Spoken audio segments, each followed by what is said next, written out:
Në ditën botërore të muzeve, Muzeu Etnografik i Durrësit i hapur vetëm pak javë më parë, mikpriti koncertin e Orkestrës së Harqeve Ekos, Jehonat e Kohës. Në dirigjimin e Gridi Krajës, Orkestra e Harqeve solli pjesë të zgjedhura nga kompozitorë të njohur, shqiptar dhe të huaj, por pjesë e koncertit ishin dhe poezitë e interpretuara me mjaft mjeshtri nga aktoria Mimoza Marianako. Të gjallur konturet e një bareshe, apo të diellit që lind mbi sipërfaqen që forcohet. Ja të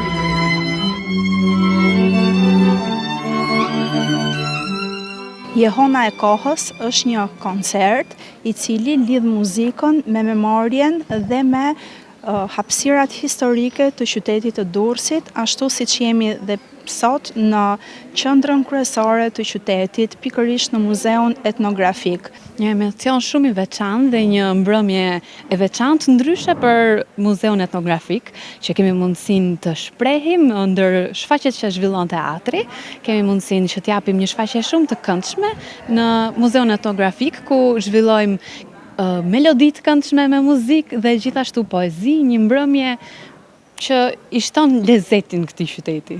Ndihem ndoshta pak më ndryshe nga gjithë të tjerët që do performojnë sot, sepse unë jam aktore e trupës profesioniste të Teatrit Aleksandër Mojsiu. Kështu që më duket kur kam dhe një detyrim moral për ta bërë poezinë akoma dhe më bukur. Repertori jonë është përgjithsisht muzikë shqiptare. Çezadeja, nga Opera Amrika, Prengjakovës, Fjalë të Qiririt, Limuzizdari, Kënga Arbëreshe.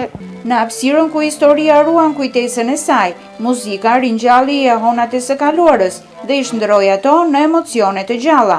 Tingujt elegant të muzikës së dhomës sollën për Ardarsi Durrësak një mbrëmje artistike plot charm dhe finesë artistike.